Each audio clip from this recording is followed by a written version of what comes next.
welcome to the Star Network podcast. My name is Zeph, and today we have a special guest, ԻTAN's Chef Michael Elégbèdé. Michael, very, very pleased to have you on the Star Network podcast. It's a pleasure being here. Awesome, great. So, like I mentioned earlier, you're actually my first virtual recording. Everything is usually done in person, but yeah, thank you for making the time to be able to join online. I think the impact will be just as felt because people can also listen to the audio version. So it works both ways. So yeah, let's dive into it about the famous ＩTAN. When I had asked you for your bio, what was very surprising to me is that you actually studied biology in university. And then from there, you transitioned to like culinary and went to the Culinary Institute of America. I'm just curious, like, what made you change gear on that front? Well, I've always loved cooking. I'm a third generation chef, so cooking has always been kind of the fiber of my household growing up. Um, and I think I got to a point in college where, my part-time job was working in kitchens. And I realized this uh, thing that I've been suffered to do most of my life, I'm actually in love with it, and I have a passion for it, and I want to learn more about it. And I don't think I would have made a great doctor anyways. So that's, I think it was trying to find meaning in the craft and the work that I am doing and I'm sacrificing and spending my time to do in life. And I felt that was going to be through food. Yeah, no, that's amazing. Yeah, it's such a huge switch. I mean, but thinking about it, so there's this show, it's called Lessons in Chemistry. I don't know if you've seen it, but I've told Mhm, everyone who's like a lover of like good food and cooking to watch it. And this lady mhm, who started off in chemistry back in I think like the 60s or something, she then transitioned mhm, into culinary and she sort of shows like the linkage between like science and food. And it's so interesting because when I was like, I need to interview Michael, that's how I see mhm, it kitchen. Like it's a mhm. science to me, like it's an art, and there's no other person that can express this better than yourself. But just the ability to sort of like create that immersive experience that is ＩTAN T's kitchen today. What part of your experience motivated that? So I know you said you love cooking and it's something you had to get into, but Mhm. like I mentioned, it's such an art. What part of your experience was able to encourage you to like bring that to life? I think, it's what does I had to ask myself, what does it truly mean to tell a story about our culture, our people, our traditions through food? And every story that we tell through the dishes and the experiences that we have in Eton is that immersive experience of like telling a story about our people, our culture in a multifaceted way. The plateware we use, the food we cook, the stories we tell, we inspire it.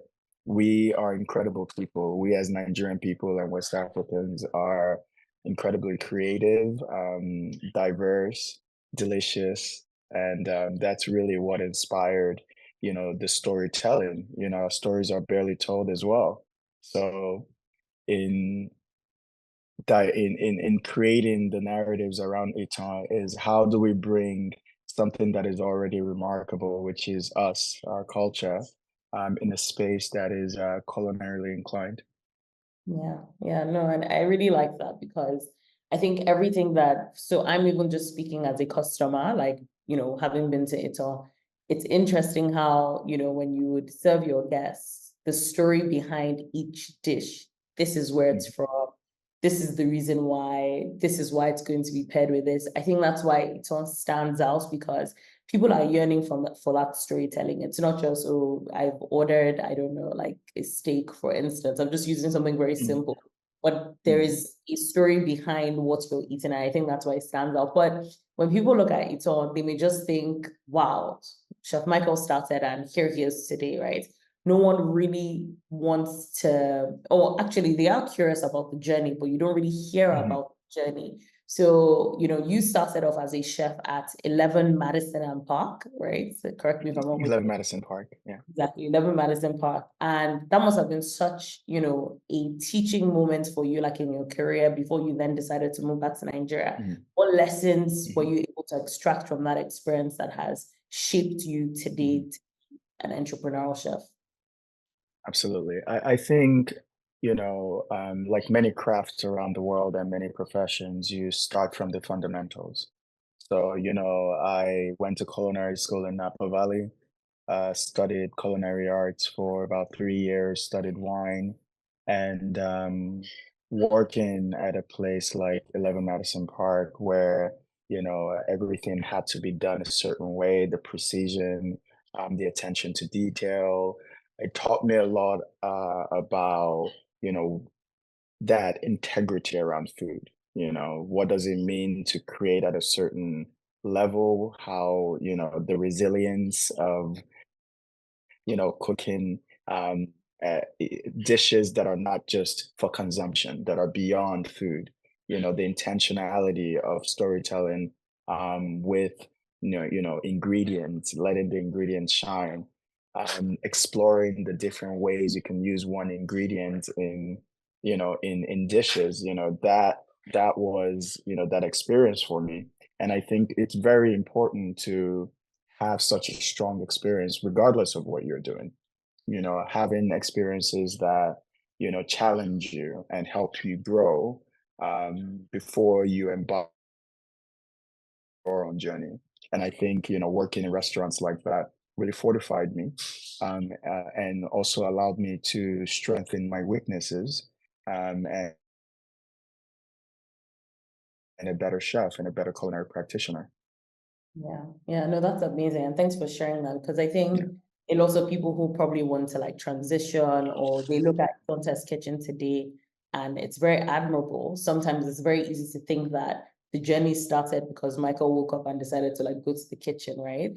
But here you're actually sharing that Mhm. no, actually there was a lot of like self-development. You were under someone's wing, so to speak, and tutelage to be able to understand, like you Absolutely. said, precision of food, how to be meticulous, why do we present? And I feel that today these are gaps in our market, right? And why everyone loves Mhm. it all because it ticks those boxes in terms of being meticulous, the presentation, the storytelling, the merging of ingredients, and people can actually develop expertise if they are Mhm. willing to be taught.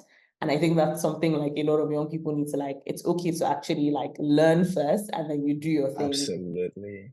Yeah. Absolutely. Yeah, 100%. But just moving on to the travel aspect, right? Because I Mhm. remember back in the day, like, the first time I actually met you before you opened ԻTAN T.K Kitchen was at my godmother Yes. with Chef Benedict, your friends, etc. Uh-huh. And we all sat down at the table and you started talking about traveling. And I thought that that Mhm. was particularly interesting. I was like, wow, this is a chef who is actually traveling to source ingredients. Like you're not just going to a Mhm. supermarket or like, one market down the road. You're actually being intentional to travel to study like ingredients. I thought that that Mhm. was interesting. I thought that that adds a lot of flair to what you do. But what I'm curious about is that what was the most interesting thing that you found on your travel journeys to discover West African ingredients? What was so Mhm. different from, I don't know, something from, I don't know, Ogun State versus a Mhm. Calabar or a Delta State? What stood out in all the different local cuisines? Mhm. Yeah, absolutely. I mean, I remember that dinner vividly. I believe it was in Lekki, and we were all around the table having great conversations around, you know, who we are as Nigerians and how we're telling our stories. And, traveling across Nigeria was really, I felt like it was my grad school, traveling around, going to some of the most remote areas in the country and learning from, these women, especially that held on to our culinary practices and tradition over generations and learning from them and, just experiencing the diversity of who we are as a people. And, some of the unique experiences that and maybe the takeaway from the journey was just really really it's one thing to say Nigeria is a very diverse space, and we have over 250 million people, and we have over 500 ethnicities and languages, but to actually experience it, um, is remarkable.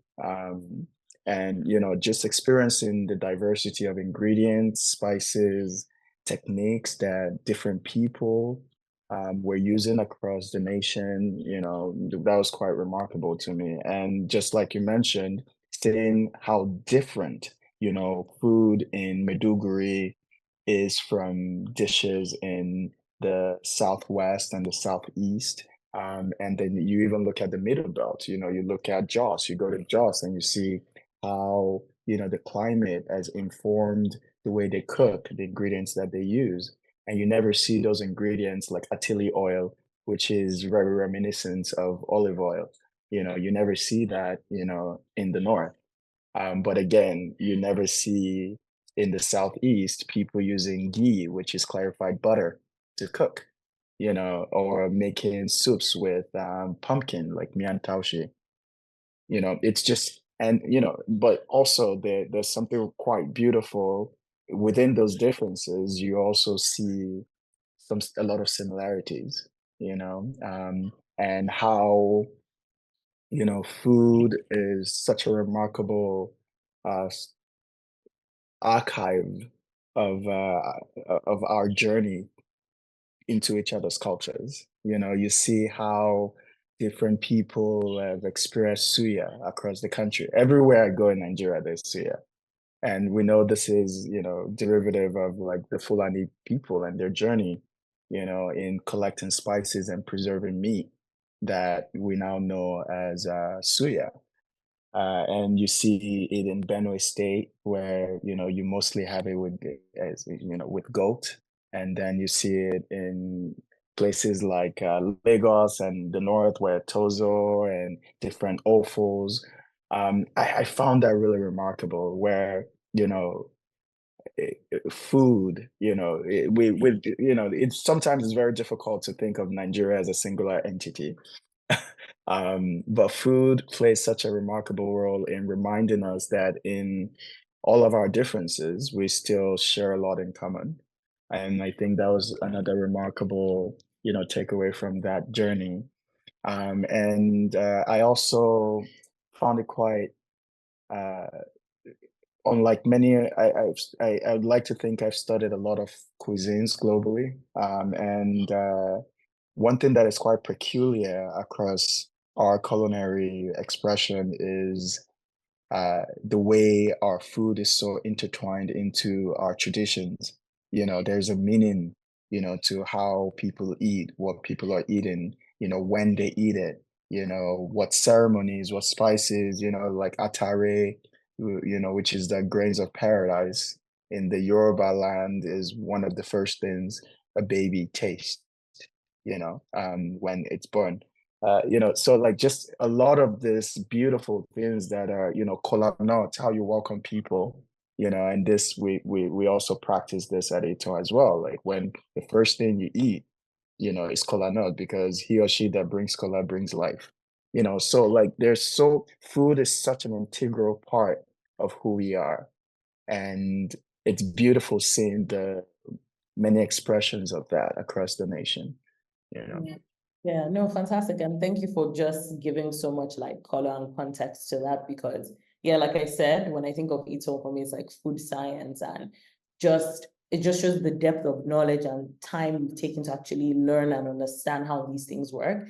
And when you were talking about different ingredients across the regions, for me, I was just thinking this is such an opportunity for tourism. Like when you say, for instance, oh, I'm traveling to Italy, right? People, whether you're going there for the culture, for the food, the pastas, the wine, etc. And then you think about Nigeria, it shouldn't only be limited to jollof rice. That's, there's way more diversity. In fact, like hearing you speak about your experience is just making me realize we should stop talking about just jollof rice. Like it's actually very limited to the vast ingredients that we have. But Mhm. if there is some sort of like community that sort of brings awareness to all these different things. Oh, did you know, you mentioned Actili oil. What I'm finding Mhm. interesting is that about last month, I discovered this lady, I actually went to her food markets earlier on today. Mm. She does a lot of his cashew farms or kosher farms, and she does Oh, Kasha Organic Farms. They're one exactly. of our biggest purveyors at ԻTΑN. No way. Yeah. So I went to Yeah, her yeah, food yeah. market today. Dayolo. Exactly. I went to her food market today Yeah, with mom, and I mean, I got there, it was a bit late, so a lot of all the good stuff had gone. And she does like challah bread, Japanese milk buns, and yeah. focaccia. I'm like, I thought that I would only eat focaccia if I'm in Florence, if I'm in Italy. Why would I Mhm. eat it here? But I was like, I'm going to take a sample, and it was so phenomenal. And I think a huge ingredient that she uses is chili oil. And I'm still learning about this oil, how it's pretty much olive oil, but our version. The point is Mm. that we can use food as a sense of tourism in our country. Like Mhm. people should be flocking in to taste the ingredients and all these different things. And you've said it very well. But beyond that, just moving on. So hearing your story and someone says, I want to do the same thing. I want to take my Mhm. learning, my culinary experience to a deeper level by learning. However, security is a Mhm. challenge. I have to ask you, what was Mm. that like traveling across states from a security point of view?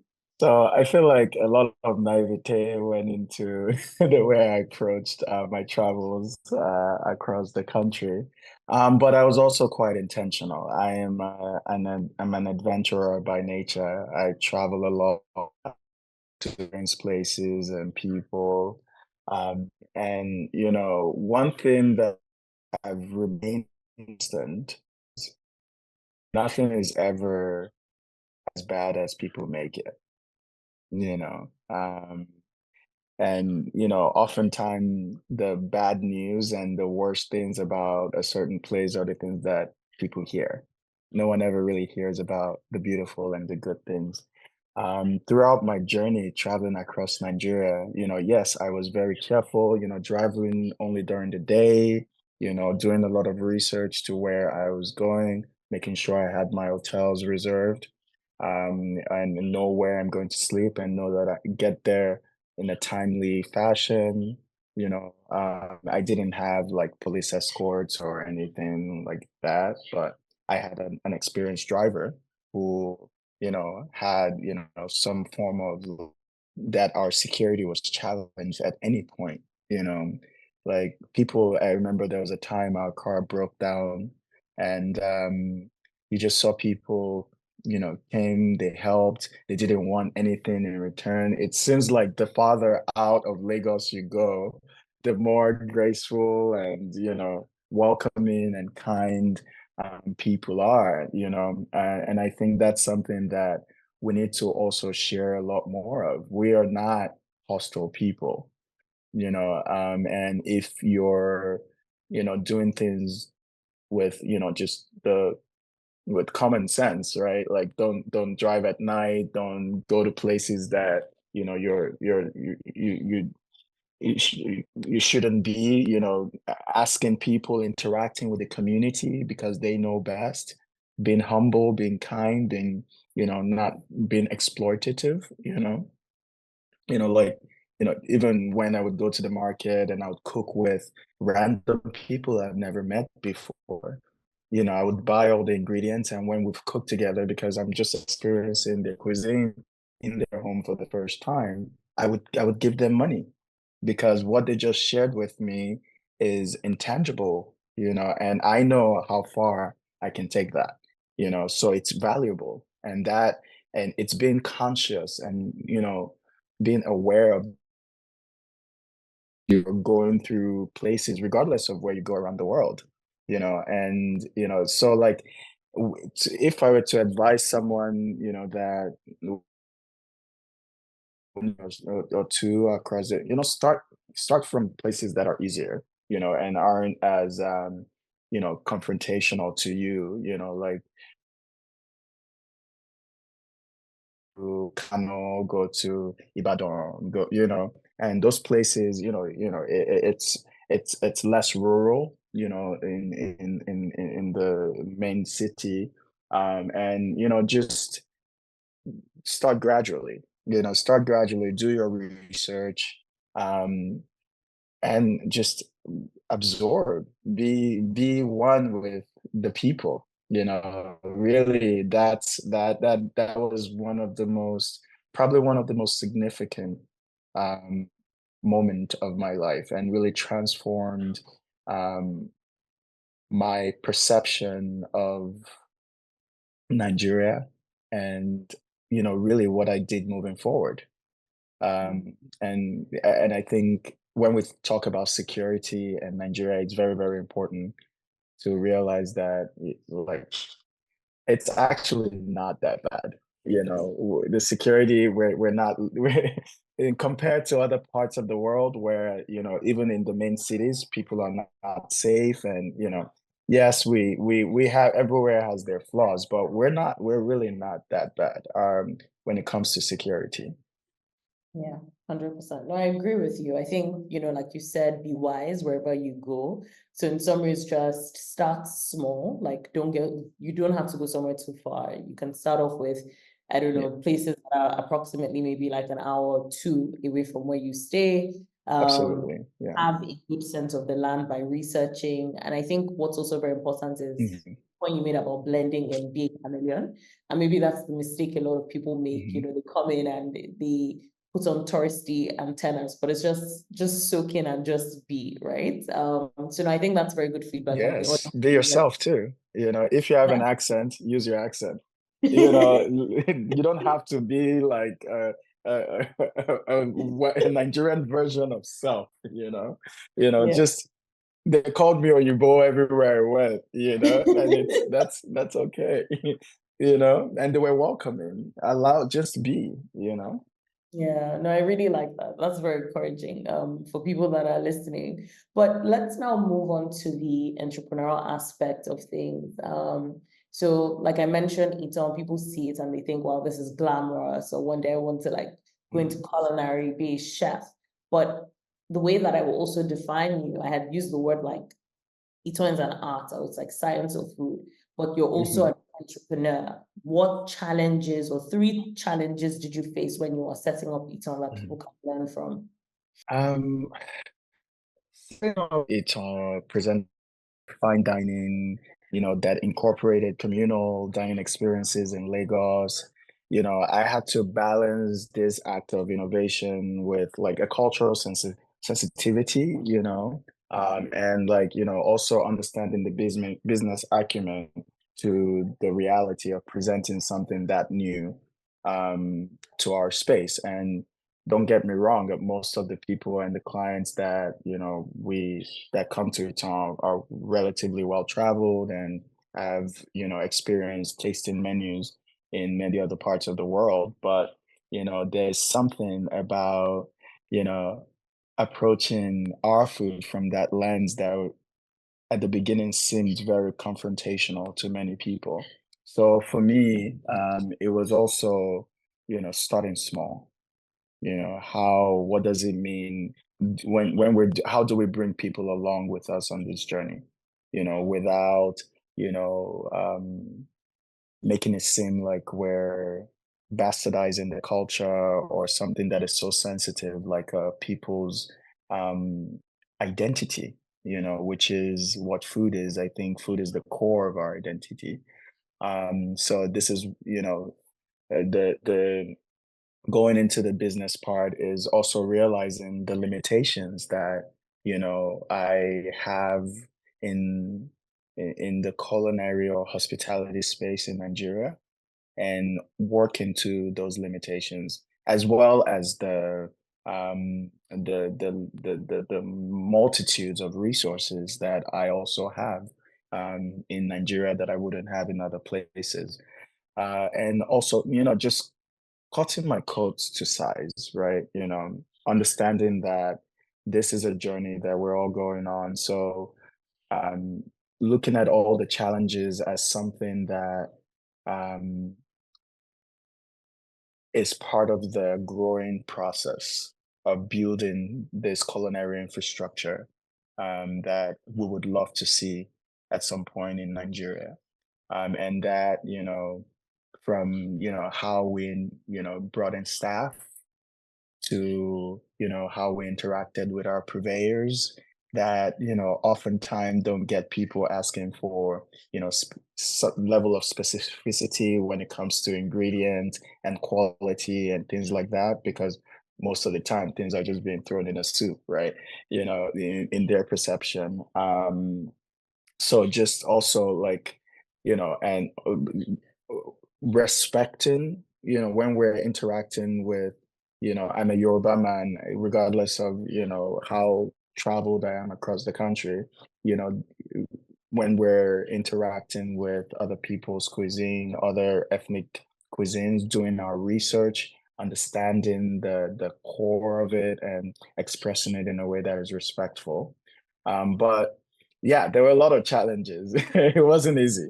But I think what happened as a result of, approaching it in a very manageable way to begin, allowed us to create something that was relatively sustainable and was able to keep a standard of excellence as we grew with the people and our clients.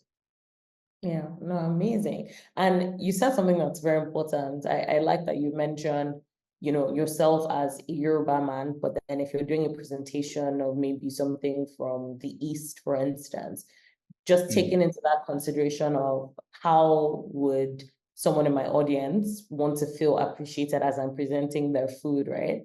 And it's so absolutely. interesting, like the respect of food and how more conversations need to be had about that, the respect of food according to region. Because, for instance, my godmother will say something like, I don't know, in the south of Florence, sorry, south of Italy, they eat certain Mm, things in a certain way. And if you go to like a different region, it's almost like an insult. It's not that big a deal. But getting to mhm, that point where, you know, food according to region is respected. But I guess, in our country, we do have many challenges. So before people's mindsets can adapt to those things, first of all, are people just looking to eat, right? Before we can start, we have absolutely. not solving all those things about respect of food. It's a Yeah. completely different audience, and yeah, I'm really enjoying this conversation. Okay, Grace, but you said something about staff. You said even just Mhm, staff. A lot of people that I've interviewed have repeatedly sort of said staff tends to be a challenge for them in their business. How are you mhm, able to find staff that didn't just see it as I'm working in a restaurant, but to mhm, understand the vision, be consistent, and buy into that? mhm. I mean, it's a great question, and I think we need to speak about this a lot more in all the, multifaceted industry across Nigeria. I think, ИТАN, I think what a lot of people don't realize is ИТАN is a test kitchen, meaning it's a lab to explore the minutiae of um, both ИТAN's culinary journey as well as where the community is and how to grow that. So it was kind of like an experimental space in every single aspect. Hiring staff we couldn't hire staff. We didn't have a resource pool to hire the type of people that we needed to have ИТАN work. So this is where the role of an educator comes in play. We don't hire people. We hire students. We bring in people that already are, maybe trying to learn culinary arts or have an inclination to want to be a chef and have done some level of work to show their dedication or some level of uh, maybe done some program, some vocational program to show that they're actually serious about, becoming a chef. So when we go through rigorous, interviews, and after that, people don't just come into the kitchen when they go to ИТАN. You have a 3 months fundamental program where we're teaching people the fundamentals, just like any other industry. Like every industry has its language. right? So if from something as basic as, you know, do a small dice on this onion, that saying that has a size to it. A small dice is a specific size of cut in knife skills, right? A Brunoise, a Julienne, you know, and I'm not a big fan of the fact that most of them are in the French word, but like they codified it. But like there's a language to how we inter because the last thing I want to do is say, cut that onion small, small like that. It doesn't that like that doesn't it doesn't mean anything. You know, I need that julienne and I need the person I'm speaking to understand what a julienne is. And that takes a level of fundamental understanding of the craft. From that to hygiene, understanding how to preserve food, how, managing the chain of conditioning. How do we store fish? What happens when you freeze fish, thaw it, and freeze it again? What are the molecular reality of that? Because food is science. So we're also teaching what is happening when you're searing, meat. What is Maillard reaction? What is denaturing? What are the critical points of cooking different proteins to so by the time you've understood all of those fundamentals of culinary arts and the science and the whys, going into the kitchen becomes a little easier. It's not as it's not as intimidating because you go in and I'm asking you to poach or blanch and you're like, oh, okay, I know I need to bring this before I do that, and I need an ice bath to shock it. So that is something that I think all industries do, right? You can't just or fashion designer or anything. So it's the same with food, and for us because we don't have and most people don't have access to good culinary education in Nigeria, we had to be that.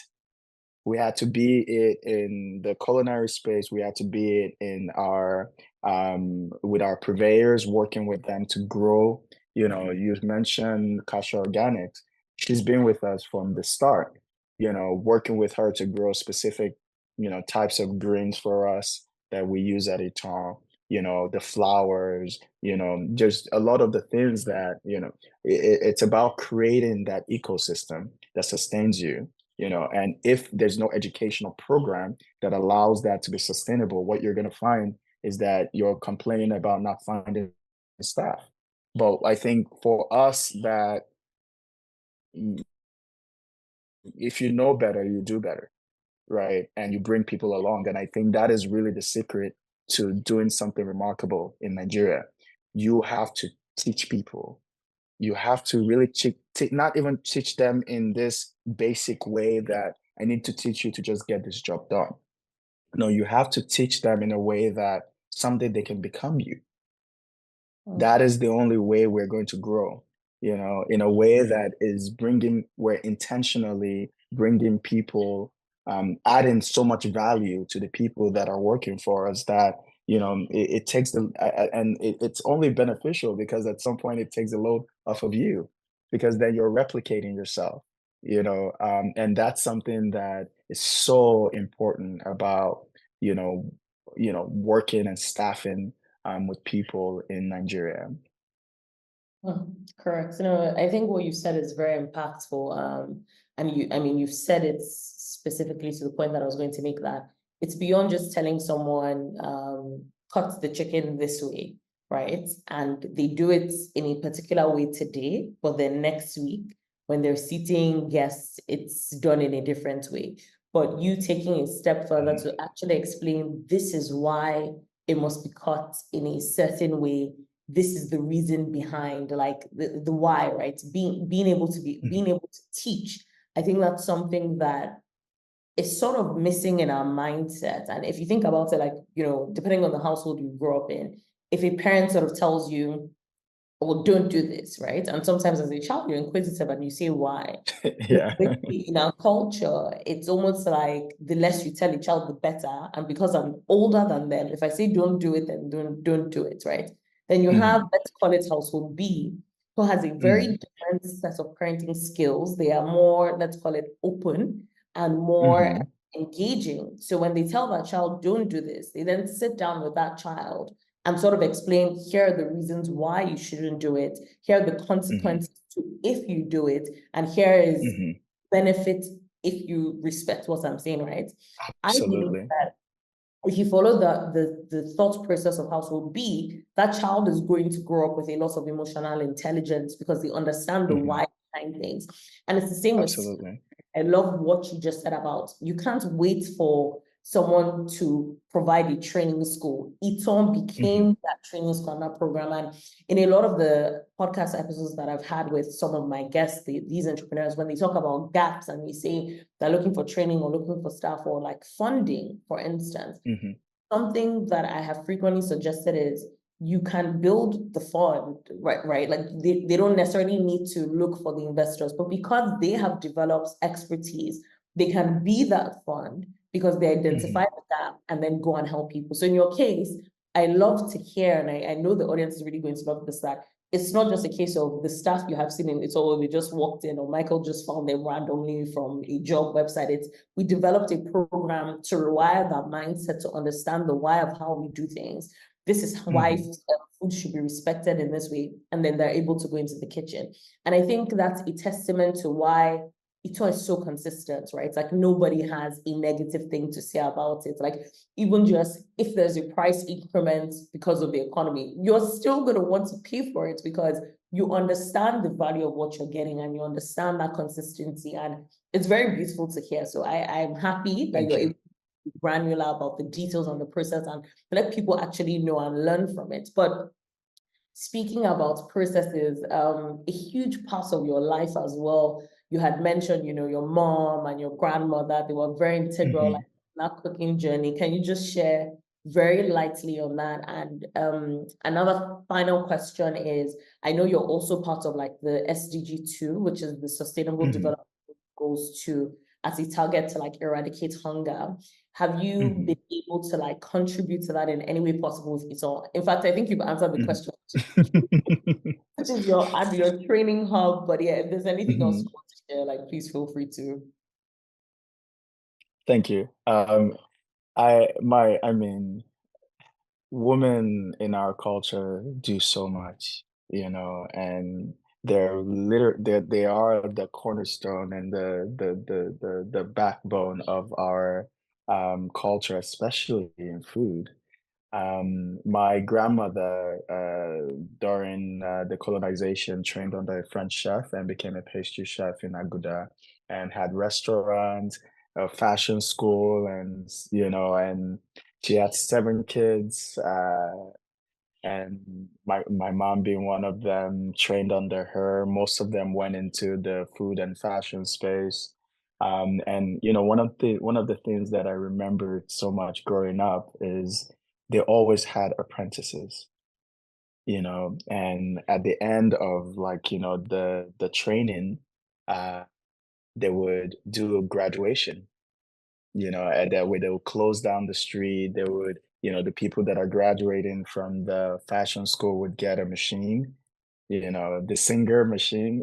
Have you ever seen those that you use your feet to? Oh yeah, those were great.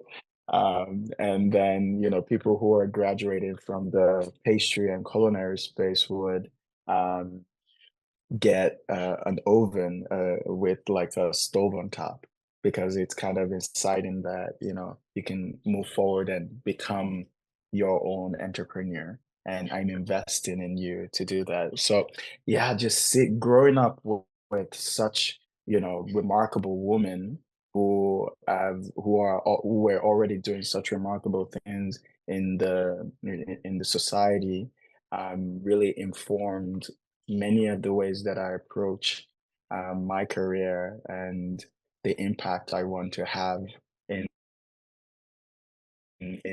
through food in my industry and with my people. Yeah, with the SDGs, you know, we do it in multiple ways, and some of it we've spoken about. But also, you know, trying to be this hub where, you know, we have conversations around, you know, what are the missing links in our food system?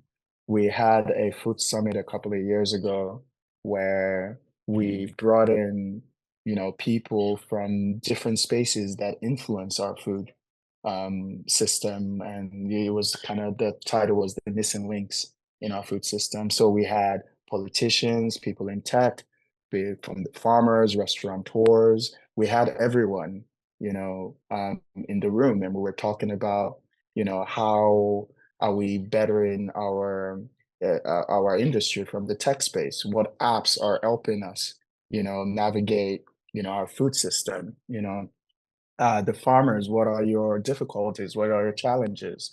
You know, and how can different spaces play a role in that? You know, and that's food. You know, really is it's at the center of everything if we think about it. And every single part, a branch of the society plays a role in the sustainable reality of food. So bringing all of those parties together to have a conversation was quite important in, you know, creating a more sustainable space to promote food security. And also, I think another part that is quite unique to ÌTAN in, in its way of approaching the SDGs is creating value. You know, if Gary is just to drink and make a bar, its value it's limited. But if we're able to show that there's so many other things you can do with Gary, and I'm not saying just put it in a blender and milk. I'm seeing a lot of trends on social media these days that makes me laugh. But I also don't mind them because I think we're getting there's a level of ownership that we're feeling to our food that I really, really like. It's like when it's yours, you can do whatever you want with it, right? Um, but like, you know, what we aim to do is just show that, you know, this thing that is fundamental to our culture, and that is an ingredient that we think of many times as poor man's food, actually has so many ways you can use it. You can use it as a batter, you know, if you want a gluten-free coating to a fried item, maybe fried chicken or fried fish, just like panko, you know, you can use it in making, you know, gluten-free cakes, depending on how, and that then goes to the science. It's a glutenless starch. So how do you work with it to make something that is not too dense? You know, so understanding ratio, like we make a gluten-free bread at Eton. Gary is one of the ingredients, you know. So understand creating more value for the things that are, you know, are inherently ours, is such an important part of promoting food security, because then we can use them in diverse ways and create more economic value, both nationally and globally, for things that, you know, we produce. You know, we tend to be a country of consumers more than, you know, processors and creators, and I think that has to change, and especially in the food space. And yeah, so that's one thing that we do, you know, we contribute with ИТАН, and I'm really, really excited to see how, you know, a lot of people have taken on that ownership of our ingredients, our flavors, and just, you know, playing with it, you know. 100%. And I also think that is how our food, you know, blow up both nationally and internationally, expressing it on a spectrum, not just in the fine dining space, but also street food as a bistro, you know, as, you know, a cart, a stand, you know. That's where, you know, and these people, like, you know, people going and understanding to the core what is akara, just taking akara and being like the best, expression of akara you can ever have, and understanding how it traveled to Brazil, understanding how, it's being used in different parts of the Yoruba land, how it's gone to other parts of West Africa, just being like an obologbo in Akara. I think that level of intentionality to understanding the how to do things that are inherently ours and using that to create value because of the integrity and the journey to understanding it is so important in promoting food security as well. 100%. And yeah, I completely align with what you said. And I think once people have that education that, like you said, Gary is not just to be used in one way, but can be used for multiple things, I think that's when so many things will be solved. And, I was actually going to bring up, do you even sort of foresee West African food, Nigerian food in particular, taking global stage? And not just, as you've said, in fine dining, like, oh, there's this new restaurant that's opened up in Mayfair with Nigerian ingredients, but like how it would go if you're in Spain and you want paella and you literally see it and it's such like a thing, you should be able to go and see, as you've said, oh, there's an akara stand here.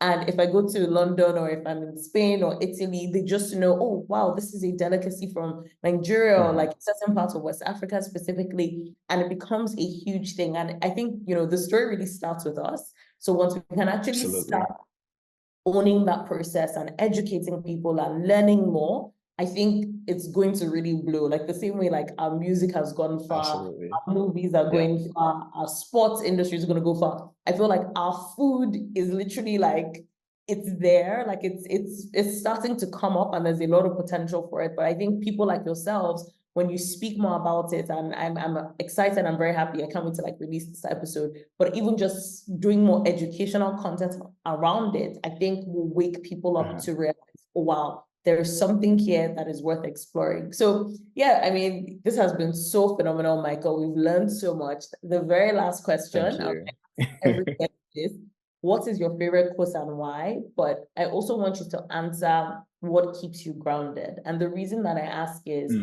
when you're doing something that you love, yes, they say it doesn't necessarily feel like work, but it is still a business and putting structure. So just to encourage yourself and people that are listening, what keeps you grounded and what is your favorite quote and why? What keeps me grounded is I think I'm very aware of my purpose. I'm very aware of the privileges that life has offered me and the role that I play in the society, in my life, in the people I care about, the role I play in extending that. What does it mean to that grounds me a lot, knowing that I'm here for a purpose, which also actually leads to my favorite quote, which is, the purpose of life or the meaning of life is to find what you love and then give it all away. And that for me is truly the meaning of life, and that's what keeps me grounded. Is I've had this incredible journey to discover what I really really love, and I'm able to make an impact with it. What are the different ways that I can give it all away and impact other people's life? Amazing. No, thank you so much. I really appreciate it. Michael, it's been so phenomenal. I can't wait to share this. Guys, you've heard from Chef Michael directly. Pleasure being here. Exactly. So you can follow us at the Standard World Podcast for more episodes. And of course, you can stay in touch to follow ＩTAN, what they're up to. And Michael, do you want to share your social media handles or where people can find you? Yes, my Instagram handle is Michael___ Elégbèdé, and ＩTAN is ΙTAN_TK. Awesome. I'm sure people already follow it, but yeah, so you can stay tuned to ИТАN to find out more on the culinary journey. And it's been fantastic. And stay tuned on the Standard World Podcast for more episodes. Great. Thank you for having me.